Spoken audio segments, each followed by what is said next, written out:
Biden. Of course, you know the first debate is just 12 days away. Election day is 47 days from now. People around the country have already started voting in some states, and here in Pennsylvania, people will begin mailing in their ballots within days. As you can see, I'm not wearing a mask tonight. I tested negative for coronavirus this morning. Still, I'll be keeping my distance, as will all of the participants in tonight's town hall who are here. So let's get going. Please welcome former Vice President Joe Biden. Hey, buddy. Thanks for being here. I got tested too. Oh, there you go. All right. We're good. How are you? I'm good. Thanks so much for being here. Yeah. We have a Good lot to be home. Yeah. Have you ever been to an event like this? I'm not. Yeah, in Delaware, we did this on the night we got nominated. Okay. Oh, of course. Yep. Well, yeah. All right. Everybody. All right. Let's start with the coronavirus. In the United States, obviously, we're approaching nearly 200 deaths so far, more than any other country in the world. And our first question tonight is from Shawnee Adams. She's a Democrat from Philadelphia. Shawnee? Good evening, Hey, Vice Shawnee. President Biden. How are you? And Anderson. Hey. My sister, Phoenicia Adams, lost her life due to contracting COVID-19 on her job. No, she was not a doctor or a nurse. She worked in environmental services department of a hospital. As a result, my niece, Enisha Hill, is without a mother. My parents are without a daughter, and we are without a sister. My sister was full of life and had a smile that lit up the room. Vice President Biden, what plan do you have in place to keep us from contracting COVID-19 virus in our workplace? First of all, I feel so badly for you. You know, we talk about almost 200,000 deaths, and it's almost like background noise. But it means a lot of empty chairs. It means a lot of children without their mothers or fathers. It means a lot of people not able to see their parents, so much. So my heart goes out to you, and your sister as well, her children. It's just incredible. Look, there's three things we should be doing. Number one, we should make sure that we have national standards laid out so how people can, in fact, go to work safely and have a national standard. You can't mandate it, but as President of the United States, I'd lay out the broad strokes of what has to be done to make people safe in their workplace and safe in school. And that requires us to have rapid testing, the protective gear available from the very beginning, like this president hasn't done, making sure we provide for the ability for workplaces to have the wherewithal to provide for the safety. That requires some federal funding, particularly kids going back to school. Making sure that we're in a position that there's testing and tracing and get testing quickly. There's a whole range of things we should have done. I laid it out all the way back in March how we should do that. And the president has totally disregarded it. He continues to think that masks don't matter very much, although he says it. And then he has these large gatherings only with everybody around with no masks on. And it's extremely dangerous. And so there's a lot of people hurt. A lot of people not being able to see their families, a lot of people gone, a lot of empty chairs. And it's got to stop. And it stops by eliminating him as not eliminating, but making sure he's not reelected as president of the United States. His next 4 years, not much will change. Mr. Vice President, the President Trump has said that he downplayed the coronavirus because he didn't want to cause panic. If you were president, could you see a scenario where you downplayed critical information so as not to cause panic? Not at all. The idea that you're going to not tell people what you've been told, that this virus is incredibly contagious, 7 times more contagious than the flu. You breathe the air, you get it sucked into your lungs. What has he done? Imagine, and by the way, Columbia University Medical School pointed out, if he had just acted 1 week earlier, he would have saved 37,000 lives. All the way back, and I was on one of your shows, all the way back in March, I was calling for the need for us to have masks, have the president stand and tell us what's going on.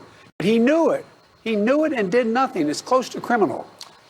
We've got a question from William Tripp O'Malley, a social studies teacher, over here from Dunmore. He's a Democrat. Tripp? My dad's from Dunmore. Mr. Vice President, the messaging on the coronavirus from the White House has been all over the place since February.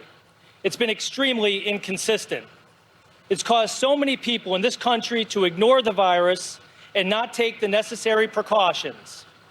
How will you get the proper messaging out to all Americans to keep them informed as to how to properly protect themselves and others from this pandemic?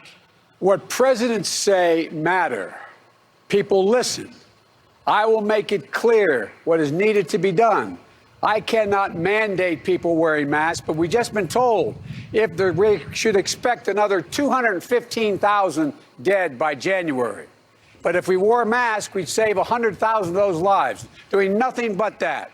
We have to make sure we lay out to the American people the truth, tell them the truth. And I would make sure that I would call every governor in the country into the White House, say, you should be putting mandates out. If they don't, I'd call the mayors in their towns, in their cities, and say, put out mandates. You can save lives. And we should be providing for the PPE, the protective gear that is needed. Look, you know what recently happened? The President of the United States said that no longer would we, in fact, provide masks for schools. For schools, pay them to have the mask in school because it was not a national emergency. What is he talking about? It's totally irrational. And look, this is all about one thing, the stock market. He doesn't want to see anything happen. It's all about his reelection. It should be about the American people, and they're in trouble. And if we don't do it, and by the way, his own CDC director contradicted him recently. He said, if in fact you just wore this mask, nothing else but this mask, you would save between now and January another 100,000 lives. And so we have to be honest with the American people. They're tough. They know, as Franklin Roosevelt said, things get worse and worse before they get better and better, but you got to level with the American people, shoot from the shoulder.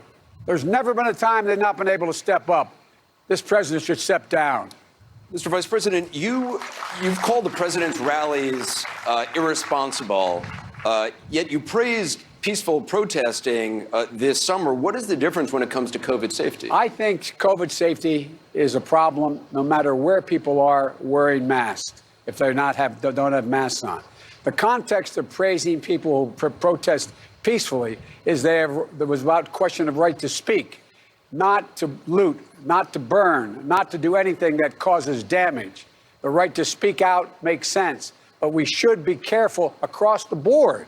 But there is a big difference between people walking, moving along, and people sitting down, cheek to jowl, shoulder to shoulder, 1,000 of them, breathing on one another, indoors and out, that causes real serious problems. You've said about a month ago that for the next 3 months, you'd like to see all Americans wearing masks. Yes. And that you would push governors to institute mandates for mask wearing. Back in the pandemic in 1918, in some states, in some towns, they had actually outdoor courts to find people who weren't wearing masks. Is that something you would like to see happen in states? I would like to see the governors enforce mask wearing, period. I can do that on federal property. As president, I will do that. On federal land, I'd have the authority. If you're on federal land, you must wear a mask. In a federal building, you must wear a mask. And we could have a fine for them not doing it. Look, this is about saving people's lives. There's no question that it saves people's lives. To those who say it's individual liberty not to wear a mask. Well, let me tell you something. You know, what Bill Barr recently said is outrageous. That is like slavery. We're taking away freedom. I would tell you what takes away your freedom. What takes away your freedom is not being able to see your kid, not being able to go to the football game or baseball game, not being able to see your mom or dad sick in the hospital, not being able to do the things. That's what costs our freedom. And it's been the failure of this president to deal with this virus. And he knew about it. He knew the detail of it. He knew it in clear terms. Imagine had he at the State of the Union stood up and said, when back in January, I wrote an article for USA Today saying, we've got a pandemic, we've got a real problem. Imagine if he had said something. This is Joe Vidalia. He's a high school teacher from Archibald. He's a Democrat. Joe, thanks for. Hey, Joe. Thank you, Anderson. Hi, Vice President. Welcome home. I am a high school teacher who has multiple sclerosis. I am on a drug that has compromised my immune system. My question for you is when the students come back in person to school, will you and your administration mandate the vaccine to be taken like the MMR to enter the school when it becomes safe and available to the public? Because I love teaching, but I don't want to die and have my wife lose another best friend like how she lost her mother to COVID-19. Oh, man, I'm so sorry. Joe, look, first of all, I don't trust the president on vaccines. I trust Dr. Fauci. If Fauci says the vaccine is safe, I take the vaccine. That we should listen to the scientists, not to the president, number one.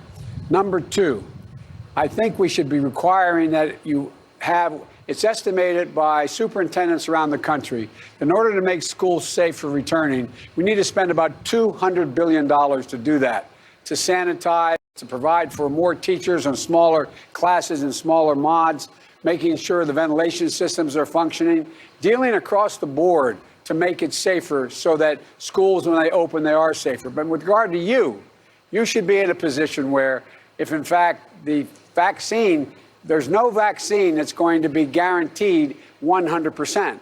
So you're going to have a tough decision you have to make, and whether or not, but you should be able to be in a position where you are behind plastic, you are in a sanitized circumstance, and you are teaching. I would not take the chance, even if everyone had been vaccinated, because of your compromised immune system. And so, and by the way, some teachers have already died. And my wife is a full-time teacher. She's been teaching her whole life.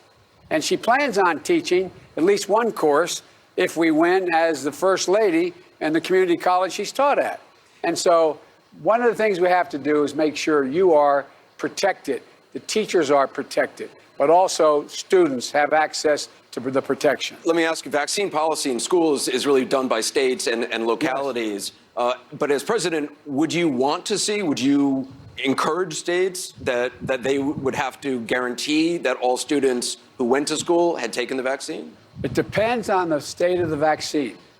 It depends on the state of the vaccine. I've been briefed by 7 of the leading folks in the nation as of 2 days ago, and there's variations.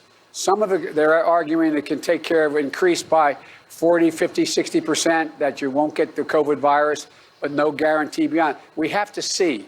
And by the way, with regard to children, I should have said this. There have been no tests on the vaccine on children yet. No child test has been done yet. So I wouldn't mandate that children have to take a vaccine until they do that. And they're telling me that won't happen and be able to happen by the numbers until sometime in the middle of 2021. You said you trust Fauci. Do you trust the head of the FDA, the current head of the FDA, the current head of the CDC, and would you keep them in their positions? Well, it's premature for me to say that. All I know is that the rank and file people, the scientists in each of those agencies, are solid and they're serious. But you've seen how the president has tried to push things through and put a lot of pressure on them. I'm impressed by the head of the CDC now standing up and saying, Mr. President, wearing this mask is going to save more lives than the vaccine between now and the end of the year.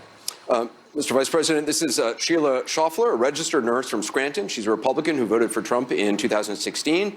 She's also the widow of a police officer who lost his life last year to cancer caused by toxins at the site of the World Trade Center. Sheila, I'm so sorry for your loss, and I'm very happy that you're here. What's your question? If there's any angels in heaven, they're all nurses, male and female. I'm serious. I've been an overwhelming consumer of health care. I agree. Docs let you live. Nurses make you want to live, male and female. So thank you for what you do. Thank you. And good evening and welcome back. There are many frontline workers who are making much less than people on unemployment who have benefited from the extra $600 in stimulus payments. I have personally spoken to people who refuse to even look or apply for jobs because of the extra money. What is your plan to get Americans back to work and off the government payroll? Well, first of all, I have a plan to deal with the need for additional health care workers and pay them a wage that is a living wage that's real, so they don't have to live hand them out, for real. I won't bore you with the detail, but if I get your name, we'll send you the material. Number one. Number two, the fact is that there are 20 million people right now many of them in Scranton and Wilkes-Barre and around the region, who in fact are worried whether they'll be able to pay their mortgage payment next month, whether they're going to lose their house. There are tens of thousands of people who are going to lose their apartments and be out in the street. The president says he's postponed the requirement they have to pay. But guess what? Next quarter, they have to make up for whatever they got this quarter in terms of free rent, quote unquote, not having to pay. And so it makes no sense to do what the president is doing. People can't make that up. We should, as long as the COVID is going on at the rampant rate it is, and by the way, you know better than I do, we're talking about roughly 36,000 new cases a day and close to 1,000 cases a day average. You know, and here we are on yesterday, 1,200 deaths in the United States. All of Canada had 9. Last Friday, we had 1,000 deaths. All of Canada had 0 deaths. This president is doing it all wrong. We need to make a fundamental change in the way we're moving. And by the way, if you're a nurse, you're taking a shot. You're taking a chance. You really are. And your husband, you know, growing up in Scranton and Claymont, Delaware, I grew up and there were three things all my friends became: a cop, a firefighter, or a priest. I wasn't qualified for any of them. But all kidding aside, they deserve, when they pin on that shield in the morning, they deserve to be able to go home at night safely, period. There's no exceptions. Mr. Vice President, this is Joseph Farley, a Democrat from Dunmore. He works as a patient advocate at a cancer center here in Scranton. Joseph? Thank you, Joseph. Welcome home, Mr. Biden. They call you Joseph or Joe? Joe is fine, just like you. No, I just wondered. When they called, my mother called me Joseph. I knew I was in trouble. That's the only reason I asked. No, Joe is fine. But, Mr. President, welcome home. And right now I do work in a cancer center in the area. I make under $15 an hour. Oh. During these COVID times, unfortunately, I had to open a credit card with 25% interest just to cover my groceries. I'm barely making ends meet. Received no hazard pay, no raise. I'm struggling not only mentally, but financially. I look up to you, and as a middle-class healthcare worker, do you have any plans to stand up for us healthcare workers? Absolutely. And the idea you're not making a minimum of $15 an hour is just wrong. Wrong. No one should have to work 2 jobs to be able to get out of poverty. You're busting your neck, and what you're doing is you're saving people's lives. Exactly. You're helping them, and you're risking your own in this moment of COVID. You know better than I do that what happens is a pre-existing condition. In fact, what's happening here is a lot of people who have cancer, who are taking various drugs and they, in fact, are more susceptible to catching COVID and dying than anyone else. So first of all, thank you. Number 2, the reason I'm running is because, look, the interesting thing for me is I view I really do view this campaign as a campaign between Scranton and Park Avenue. And I really mean it because, you know, the way we were raised up here in this area, an awful lot of hard working people busted their neck. All they asked for is a shot, just a shot. All that Trump could see from Park Avenue is Wall Street. All he thinks about is the stock market and telling, we're going to do all right. Everybody owns stock. How many of you all own stock in Scranton? In my neighborhood in Scranton, not a whole lot of people own stock. No. And so we have to make sure that healthcare workers are paid and paid a decent wage. And $15 an hour isn't enough for a healthcare worker. And so, again, I won't take the time now, but Joe, if I can get your address, Definitely. Let me get to you. Go to joebiden.com, and you'll see what I talk about needing to be done with regard to healthcare workers. And by the way, mental health. You know as well as I do, and the nurse who was just up here knows. We're in desperate need. There are more people who are at risk and worried today than any time in modern times, and especially the youngest generation. People between the ages of 7 and 17, they are more at risk in terms of mental insecurity than any generation.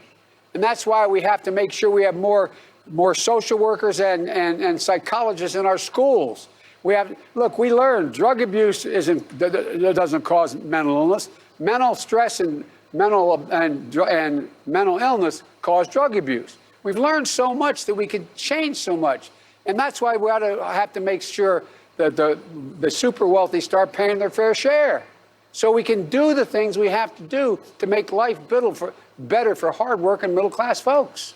You referenced something that the Attorney General just said yesterday, or just said last night. You haven't ruled out shutting down the country in the future if the pandemic worsens and science leads you to that. The Attorney General said last night that lockdowns were the greatest intrusion on civil liberties in the U.S. history, other than slavery.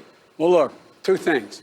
One, they've taken out of context, as the press has acknowledged, about the lockdown. I was asked if, in fact, there was a national emergency, and everyone, all the experts said, lock it down.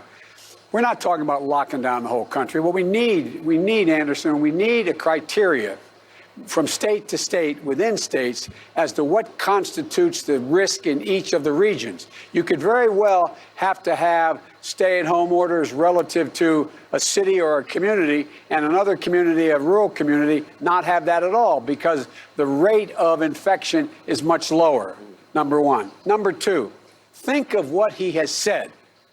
Look, wearing this mask is about making sure, and when you wear it, making sure no one else gets sick. It's not to protect you so much, it's to make sure you don't infect someone else. I call that a patriotic requirement. I call that what we should be doing right now. And if the president had done his job from the beginning, all the people would still be alive. All the people, I'm not making this up, just look at the data. Look at the data. And then we're now being told there's going to be I pray to God there's a vaccine tomorrow that could be available to everyone. First of all, once a vaccine is made available, and you know this well, once it's made available, it's going to take a long, long time to be able to distribute it throughout the country. You're not going to have 325 million vials to begin with. And the way in which it's transported, there's two kinds of vaccines that they're talking about. One is one relates to changing your cell structure, and the other relates to engaging your immune system. They require different ways they can be transported. One's required to be transported at 70 degrees below zero. And taking 2 shots. So the idea that there's going to be a vaccine and everything's going to be fine tomorrow is just not rational, not reasonable. Do you think the comments by the Attorney General contribute to people, encourage people not to wear masks? Sure. Quite frankly, they're sick. Think about it. Did you ever think, any of you'd hear Attorney General say that following the recommendations of the scientific community to save your and other people's lives is equivalent to slavery? People being put in chains. You lost your freedom because he didn't act. The freedom to go to that ball game, the freedom of your kid to go to school, the freedom to see your mom or dad in the hospital, the freedom just to walk around your neighborhood because of failure to act responsibly. Anderson, I've been doing this a long time. I never, ever thought I would see such a thoroughly, totally irresponsible administration. It's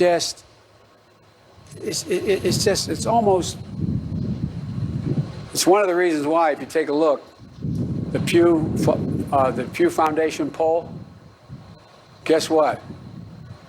Russia, Putin, China, Xi Jinping are trusted by more of the people in the world than the President of the United States of America. And one of the reasons they cite is COVID, the way he's handled COVID. This is not only causing us life lost here, it's causing us to lose our influence in ways that are profound. I want you to meet Kristen Szymanski. She works for a family-owned chocolate manufacturing company in Dunmore. She's a Democrat. Kristen, welcome. Good evening. My mother was diagnosed with multiple myeloma 2 years ago at the age of 66. The cost of her care has been astronomical. However, my family has been fortunate that both she and my father had long careers at good companies that afforded them the opportunity to save for retirement, which is helping to pay for her care.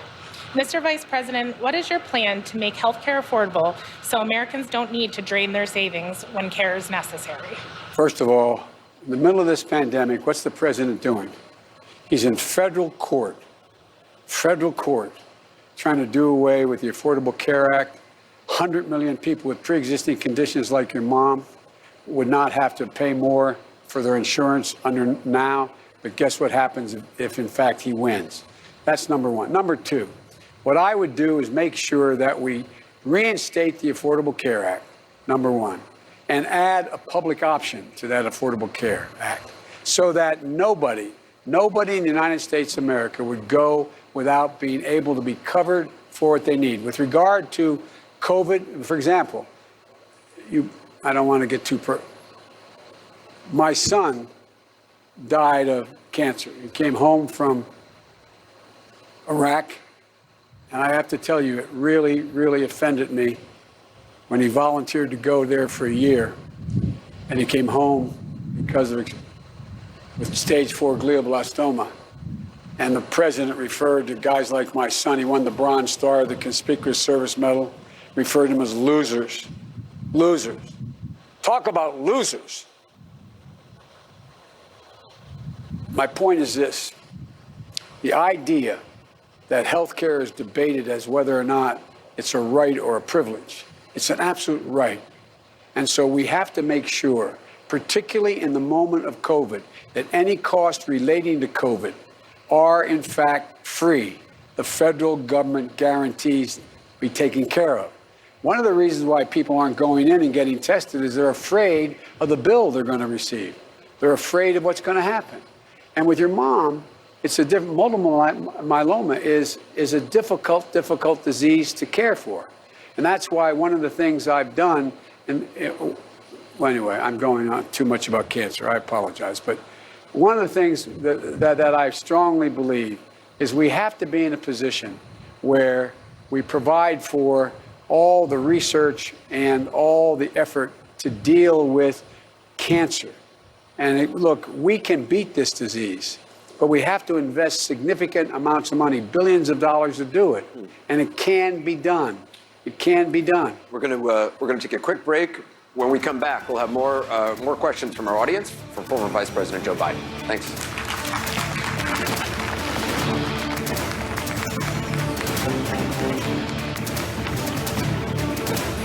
The Blunt.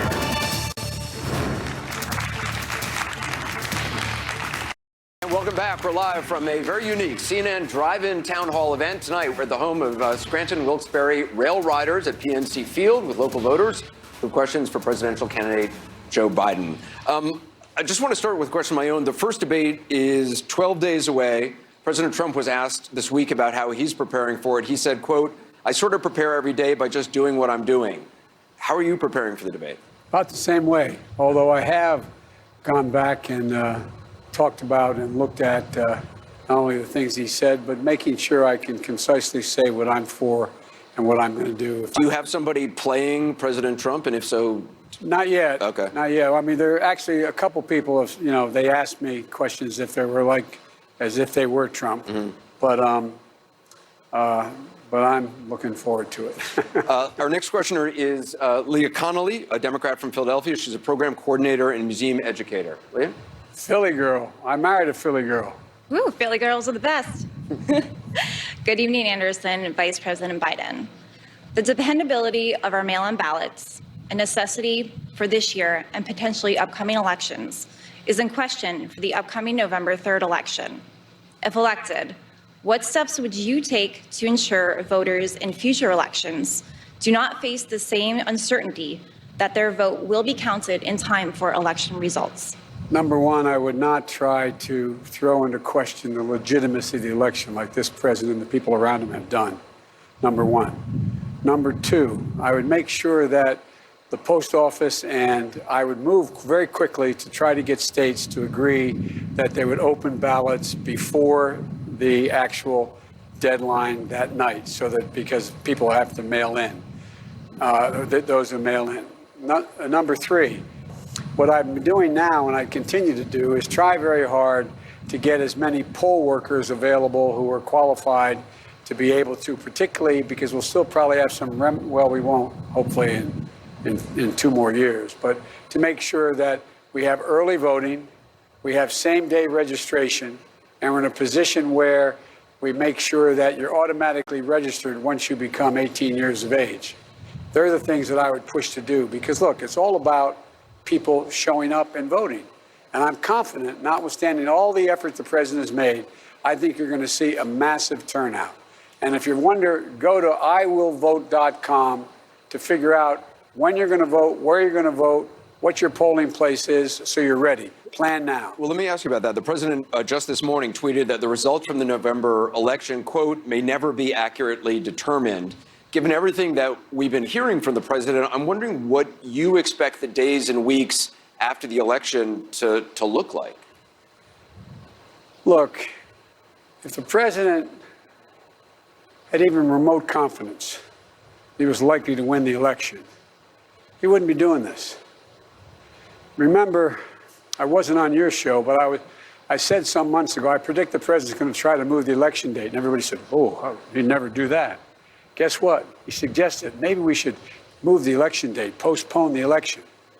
And so he's done every single thing, including having a postmaster general who still doesn't know who dismantled those machines, who ordered picking up those places to mail your ballots. I mean, it's just is all about trying to delegitimize the effort. Do you think that I mean, President Trump has said that he's not yet said that he'd be willing to accept the results of the November election. Would you commit tonight to accepting the results of the election? Sure, if the full results, count every vote. Look, I mean, can you ever think, can anybody, any of you who are history majors out there, think of any president who said early on, I'm not sure I'm going to accept the results of the election? It depends. I mean, what's happened to us in this? This is not who we are. This is not what America is. No president's ever said anything like that. I want to introduce you to Mavis Ball, a Democrat from Philadelphia who recently relocated from Texas. She served as PTA president and as a member of the school board for her son's school. Mavis? Hello, Vice President Biden. All right, Mayor. Black parents across America need to know, how much different will the talk be with our sons and daughters about police interaction under your administration? It'll be fundamentally different, but let me make it clear. One of the things people say, I know, I understand, is my mother would say, come walk in my shoes for a mile and tell me you understand then. Very few white parents have to turn and say to their kid, once they get their license, make sure if you're pulled over, put both hands on top of the wheel. Don't reach for the glove box. Make sure you do whatever the police officer says. The vast majority of police are decent, honorable people. One of the things I've found is the only people who don't like bad cops more than we don't like them are police officers. And so what we have to do is we have to have a much more transparent means by which we provide for accountability within police departments.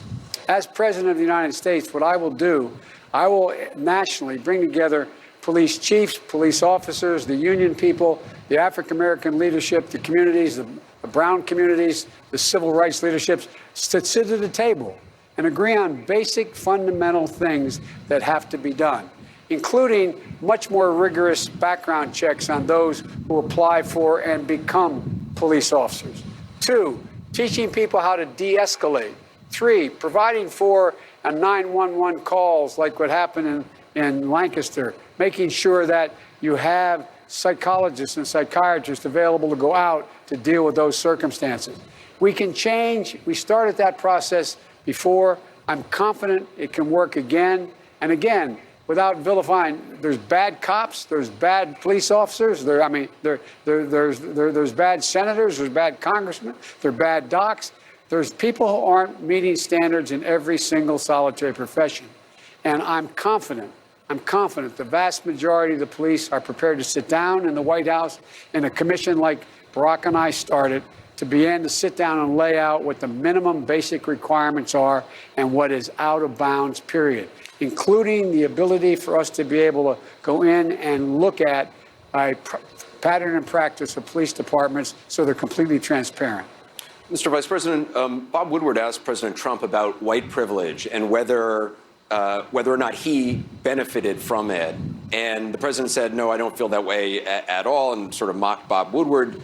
Do you see ways that you've benefited from white privilege? Sure, I've benefited just because I don't have to go through what my black brothers and sisters have had to go through, number one. But number two, grow up here in Scranton. We're used to guys who look down their nose at us. We're looked at people who look at us and think that we're suckers. Look at us and they think that we're not equivalent to them. If you didn't have a college degree, you must be stupid. If, in fact, you didn't get to go to an Ivy school. Well, I tell you what bothered me, to tell you the truth. Maybe it's my Scranton roots, I don't know. But when you guys started talking on television about Biden, if he wins, will be the first person without an Ivy League degree to be elected president, I'm thinking, who the hell makes you think I have to have an Ivy League degree to be president? I really mean it. I found my backup. No, I'm not joking.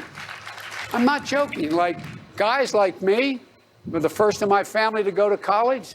Up here, my dad busted his neck. My dad came up here, worked here, lost his job like a lot of people did here. There used to be a bad joke in the 60s in Scranton. No one's in Scranton, everybody's from Scranton because so many people lost their jobs. We are as good as anybody else. And guys like Trump, who inherited everything and squandered what they inherited, are the people that I've always had a problem with, not the people who are busting their neck. Let me ask you, President Trump signed the First Step Act, which advocates for criminal justice reform, think is a good start in reforming the criminal justice system. Why should voters believe that you are the right person to build on that legislation, given that in the administration you had with President Obama, you guys weren't able to get a First Step Act? Well, guess what? We proposed the First Step Act, and what we did was, in our administration, there are 38,000 fewer federal prisoners than there were when we started our administration. We moved to eliminate the disparity between crack cocaine and powder cocaine. So a black guy getting a nickel bag and snorting coke went mandatory to jail. Someone who did a line in Park Avenue got arrested. They got probation. And so we've tried to change. There have been mistakes made. We've made significant changes, and we'll make more. But look at what he's done.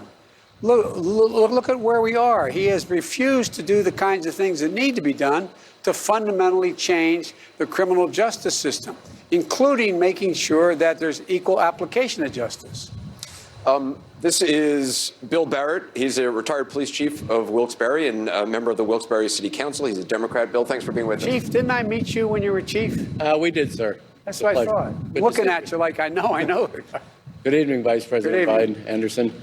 As mentioned, as retired police chief, I am very concerned about the violence taking place in our cities across this country, and especially concerned about the lack of respect shown towards law enforcement officers and military. Can you tell us what your plan is for addressing this situation and bringing our nation back together, sir? First of all, protesting is one thing. A right to speak is one thing. Violence of any kind, no matter who it is coming from, is wrong, and people should be held accountable. Burning down automobile lots, smashing windows, setting buildings on fire. But here's the deal. I've condemned every form of violence, no matter what the source is. No matter what the source is.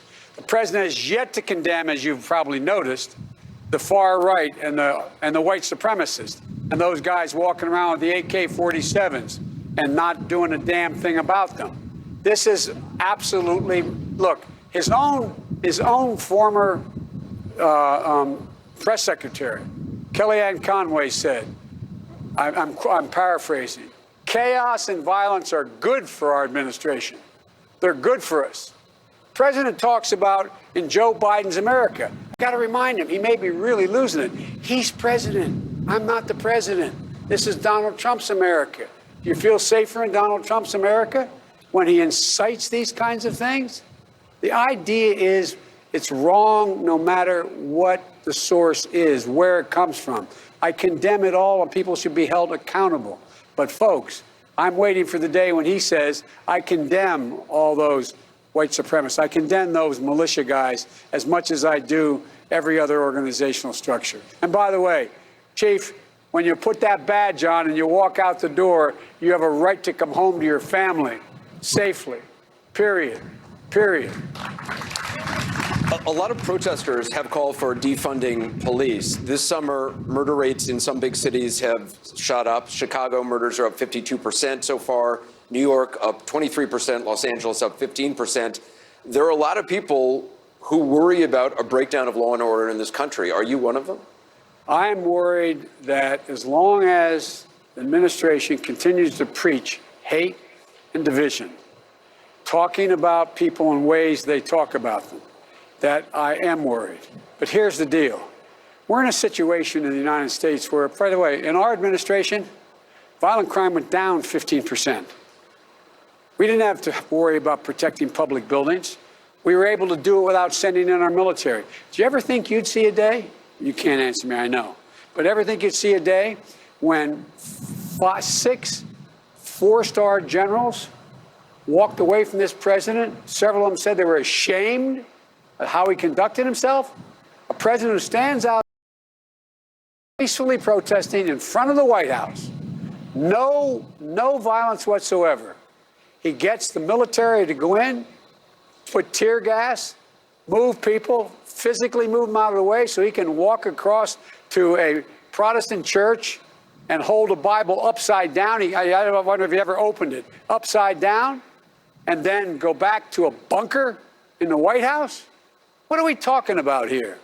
It's simply wrong to engage the military in dealing with domestic unrest as it relates to violence as a consequence of people protesting. We can take care of this. It can be taken care of. We took care of it in our administration. There's no need to escalate this. And think of what the rest of the world's looking. I mean, I don't read the international press, but I get it delivered to me all the time through my advisors and the old security people. They're looking at us like, what in God's name is going on in the United States of America? We're going to take a quick break. We'll be back with more from former Vice President Joe Biden.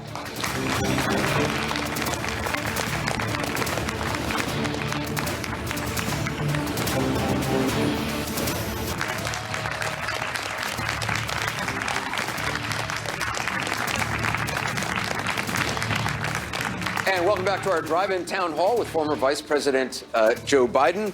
Our next question is from Tom Kalpin. He works as a business agent from the Iron Workers Union. He's a Democrat from Moosic. Tom, welcome. Good evening, Mr. Vice President, Mr. Cooper.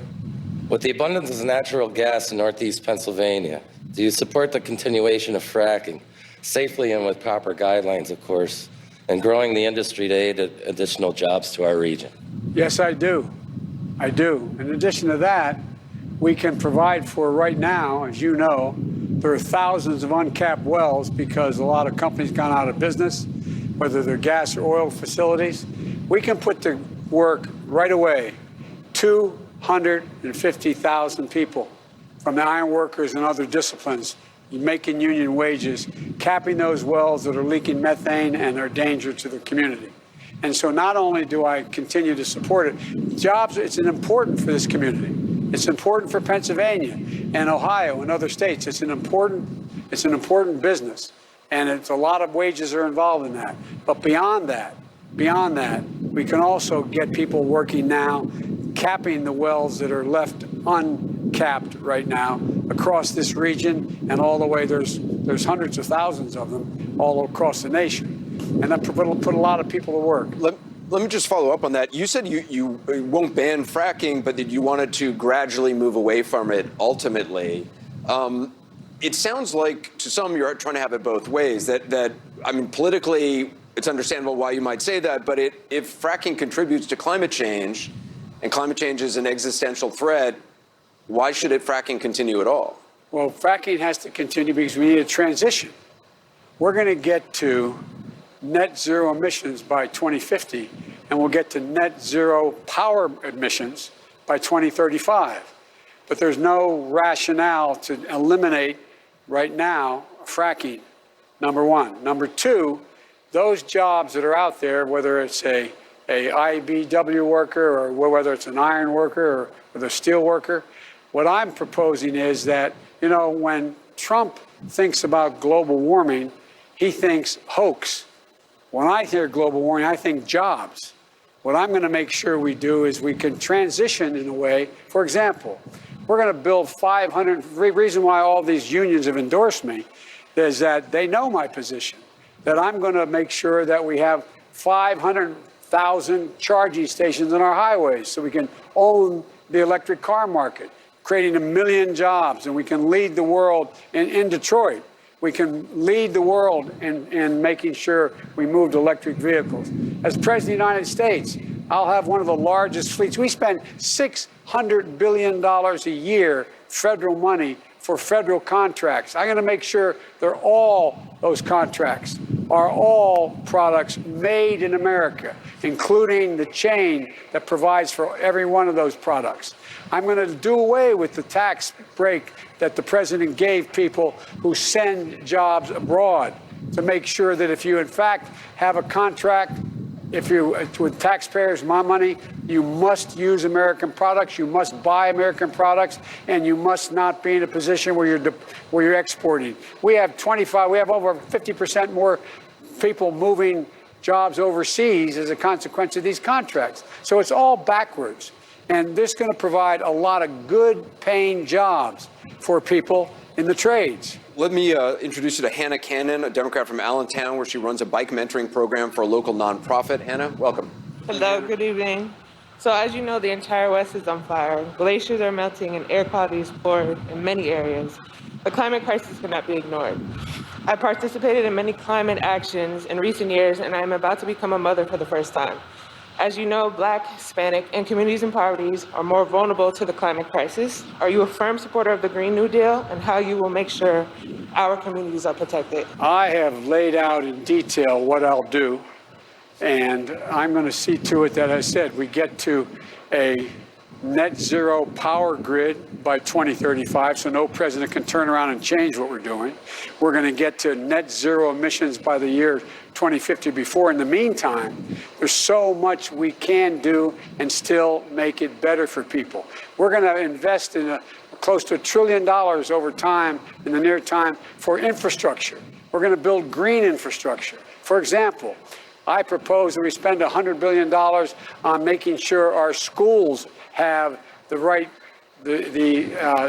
ventilation, making sure schools, in fact, are safe, making sure schools are in a position where they are not generating the use of more energy. We're going to build back buildings that, in fact, are going to provide for, we're going to vastly cut down on the amount of fossil fuels that we use. Let me just jump in, though. She was asking about the Green New Deal.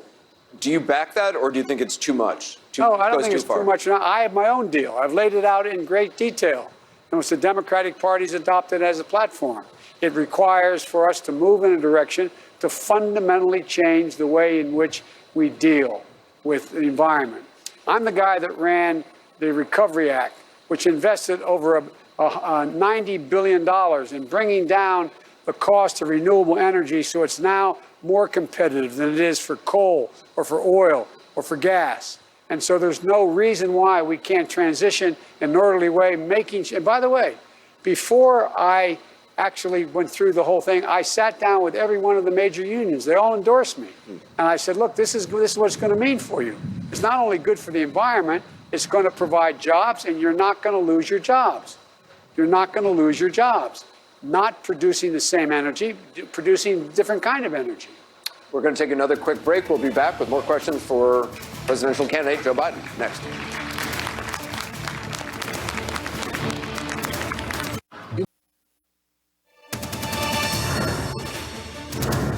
And welcome back to a special CNN Drive-In Town Hall with former Vice President Joe Biden. I want to bring in, this is Dr. Kina Smallwood-Butts, a Democrat from Lansdowne. She works as a mental health counselor. Welcome. Hello, good evening, Vice President Biden. Good evening, Mr. Cooper. My question is a two-parter. How will you handle Russia's involvement with Trump? How will we know the many ways he has compromised the United States? Well, I made it clear that early on that in attempting to interfere with our election is a violation of our sovereignty. And if it's done again, which it appears to be being done, there'll be a price to pay. There'll be a price to pay. And Putin knows the reason he doesn't want me as president. He knows me, and he knows I mean it. I don't mean war. but they'll pay a price. They'll pay a price for it, and it'll be an economic price.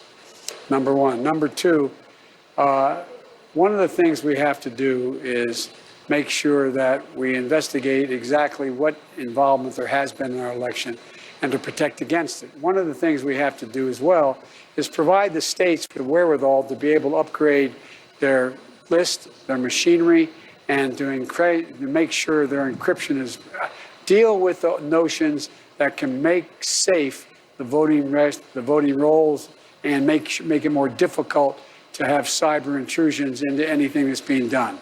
That requires money. There's a plan that's been put together in the Senate by the Democrats, and I would push that plan. But it requires us to help states provide for the wherewithal to change the nature of the machinery. And I think we have to be able to be in a position where you have a paper ballot left after what happens with regard to the actual counting in the voting machine. Let me ask, FBI Director Chris Wray said just today that Russia has been, in his words, very active in its efforts to influence the election and, quote, denigrate you. You said that that there would be an economic price to pay for Russia if they continue with this. Can you be more specific? What's the price to pay? It wouldn't be prudent for me to be more specific, but I assure you they will pay a price. Do you believe Russia is an enemy? I believe Russia is an opponent. I really do. And look, Putin's overwhelming objective is to break up NATO, to fundamentally alter the circumstance in Europe so he doesn't have to face an entire NATO contingent. So any one country he is stronger than. And look what's happening now. Look what's happening in Belarus. Look what's happening in his response. Look what's happening, though, in countries like Romania. Look what's happening in terms of the authoritarian nature of some of the regimes changing. Do you view China as an opponent? Because the president says you've been too cozy with China, too accepting of them in the international community. I'm not the guy. Look, China, we now have a larger trade deficit with China than we've ever had with China. And in our administration, when the World Trade Organization he keeps going on about just ruled that his trade policy violated the World Trade Organization. We sued. We went to the World Trade Organization 16 times. Do you view China as an opponent? I view China as a competitor, a serious competitor. That's why I think we have to strengthen our relationships and our alliances in Asia. That's why we have to, in fact, make it clear. I made it clear, as you may recall, that when I was in China and she said to me that they're setting up an air identification zone, I said, I was with the national security team. I said, we're not going to pay attention. He said, what do you expect me to do? Bring it down? I said, we're just not going to pay attention. We're going to fly right through it. We're going to abide by international norms. That's what we're going to do and insist that they do. This is Justin Gavall. He works in manufacturing. He's a Democrat. Justin, welcome. Thanks, Anderson. Hello, Vice President. Hey, Justin. I come from a small coal mine town in Mahanoy City, just down the line here. City. I know you do. I'm an Army veteran who served in Afghanistan in 2013-14. I want to know, if you are elected, will you bring my brothers and sisters home, end our military involvement in these unnecessary, endless wars that don't have any end in sight? Yes, I would. It's now public knowledge. I was opposed to the significant increase in our presence at the time in Afghanistan. And because I thought the only presence we should have is a counter-terrorism presence, not a counterinsurgency presence. The idea that we're ever going to break up the Haqqani network in eastern Pakistan, western Pakistan, is just not going to happen.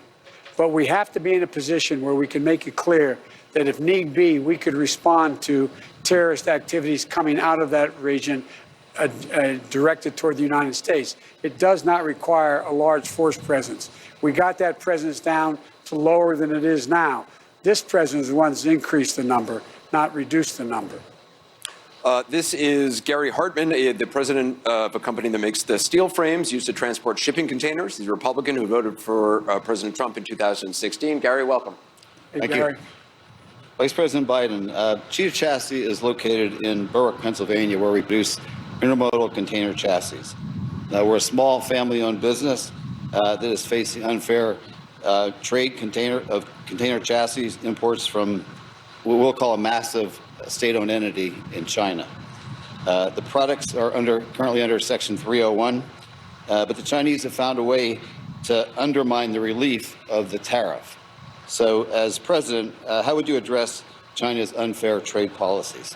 I would make it clear, just what we did in our administration, that when they use state-owned enterprises, which is what they're doing, state-owned enterprises to undercut the price that they can charge to be able to come and compete with American manufacturing, that they, in fact, would be denied that opportunity. I would also make it clear that when you, in fact, it's got to be, if any of that is being purchased by any government agency, that we will not purchase anything that is not made in America, including the downriver line of what has to be done, all the parts. You can't do what he's doing now. You can't do where he's given a tax break to companies that, in fact, go overseas, and then import the product back into the United States of America, even though the headquarters is here. The chain, though, you go overseas and they bring it back in cheaper than you being able to produce it. And so I'm going to make sure that it's made in America. I believe, and I mean that. We've been talking about this policy for 100 years. We've never fully done it. We can and must do it now. This is Julie Mosser-Bali from Sacramento, Pennsylvania. She's CFO for her family potato farm, a member of the Pennsylvania Farm Bureau. She's also a Republican who voted for President Trump in 2016. Julie, welcome. Thank you. How are you feeling now, Julie? Good evening. Overregulation puts an extreme burden on small and family-owned farms and is a contributing factor to many farms going out of business. Policies during the Obama administration, such as the rules under the Waters of the U.S. Act, threaten to increase that regulation, as does policies proposed through the Green New Deal, which your climate plan embraces. No, it doesn't embrace whole new. Excuse me, if I could finish. I'm sorry. Thank you. I apologize. How do you plan to decrease the regulatory burden for farmers and businesses as a whole?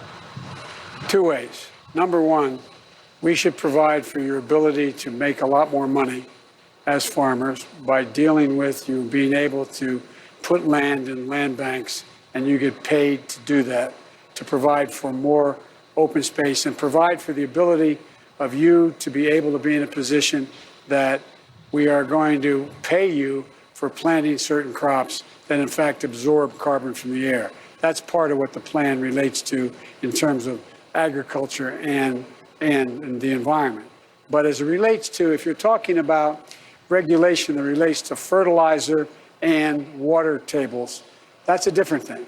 In the United States, in my state of Delaware, we have a $4 billion industry, chicken and poultry, and all the manure, quite frankly, that is a consequence of chickens. And so it's polluting the Chesapeake Bay. What we found out, we've invested a lot of money. We found out you can pelletize this and take out the methane, so you're in a position where you can use that fertilizer without the damage that was being done before. The same way with horse manure and cow manure and pig manure. And we can create thousands of jobs in rural America as a consequence of setting up these small industries within communities. And so that's the way you'll be able to continue to farm without worrying about whether or not you're polluting, and being in a position where you're able to make money by what you do in the transition, as well as be able to grow more. Mr. Vice President, this is Susan Connors, who runs a local HVAC business. She's a Democrat. Susan, welcome. Thank you, Anderson. Mr. Vice President, I look out over my Biden sign in my front yard, and I see a sea of Trump flags and yard signs. And my question is, what is your plan to build a bridge with voters from the opposing party to lead us forward towards a common future? Well, you've got it exactly right. I said when I announced the next president of the United States is going to inherit two things: a divided nation and a world in disarray. And remember how I was so roundly criticized during the primaries. I plan to unite the nation. I'm running as a Democrat, but I'm going to be everyone's president. I'm not going to be a Democratic president.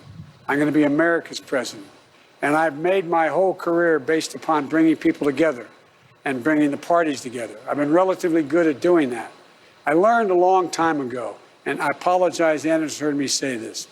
When I first got to the Senate, I was 29 years old when I got elected. Turns out, when I was hiring staff, my wife and daughter and 3 children were Christmas shopping. Tractor trailer brought us home and killed my wife and daughter, and my 2 boys were badly injured. And they weren't sure they were going to make it. I didn't want to go to the Senate. A group of senators came to me and said, including 2 Republicans, just come and stay for 6 months, help us organize. I was so foolish. We had 58 Democratic senators and a Democratic governor-elect. He would have appointed a Democrat. But I'm the first senator I ever really knew. I went and I agreed to do it. End result was I'd have to meet with the majority leader of the Senate, a guy named Mike Mansfield, with more integrity in his little finger than most people had in their whole body. And I'd meet with him, and it took me about 5 weeks to figure out. He'd give me an assignment. I'd go in Tuesday at 2 o'clock, and I'd get an assignment. No senators get assignments. And I found out about 5 weeks later, he was just taking my pulse, seeing how I was doing emotionally. It was okay. 3rd week in May, after realizing what this was all about, I walked in the Senate floor. If you ever watch C-SPAN, you'll see those, that gold letter, that gold leaf on the doors. Walked through those doors down to the well of the Senate, and a senator was ripping into 2 people who are very good friends of mine. Bob Dole is still a good friend and very ill, and Teddy Kennedy, who's passed away. And they introduced the precursor for the Americans with Disabilities Act. And this senator was ripping them a new ears, saying it's confiscatory. No one has a right to confiscate my property. Tell me I have to curb cut. It's wrong. And I thought, what an awful thing. But I was more afraid of being late for my meeting with the president, with the leader, than I was to take him on. I walked in and sat down in front of this gentleman named Mike Mansfield. He always had a pipe in his hand, mostly never lighted. He looked at me and said, "What's the matter, Joe?" And I went on for 3 minutes about how this senator had no social redeeming value.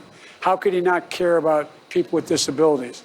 He looked at me and he said, "Joe, what would you say if I told you he and his wife sitting in their living room he was elected in 72, sitting in the living room in 71, reading their local paper, and there was a young man's picture in the paper with steel braces from under his arms down to his ankles and 2 crutches, and looking out in an advertisement in the paper saying, 'All I want for Christmas is someone to love me and take me home.'" He said, "What would you say if I told you they adopted that young man?" I said, "I'd be embarrassed." He said, "Well, they did, Joe." And then he taught me the most important lesson I learned in public life.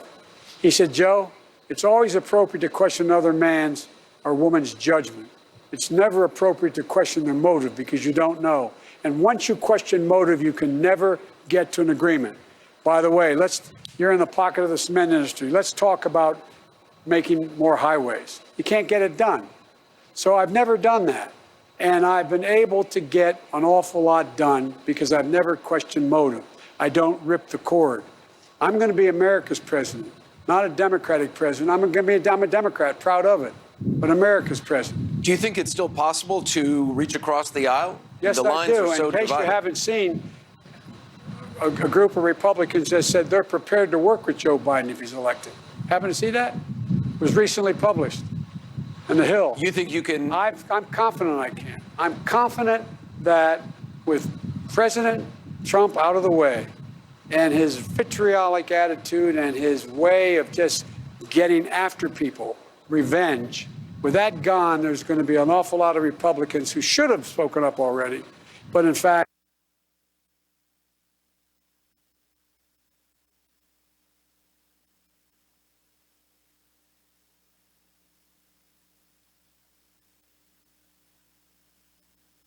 from dealing with health care, from dealing with COVID, from dealing with the infrastructure.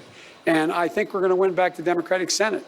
Mr. Vice President, thank you very much for your time tonight. We appreciate it. Thank you, everybody. Who's been here. We've also invited President Trump for a CNN town hall. We look forward to having the president join us before Election Day, perhaps. Thank you. We also want to thank our drive-in audience for being here and for their questions. And thank you to PNC Field for hosting us. Stay tuned for Cuomo Primetime coming up next. And can I see my family that's out there?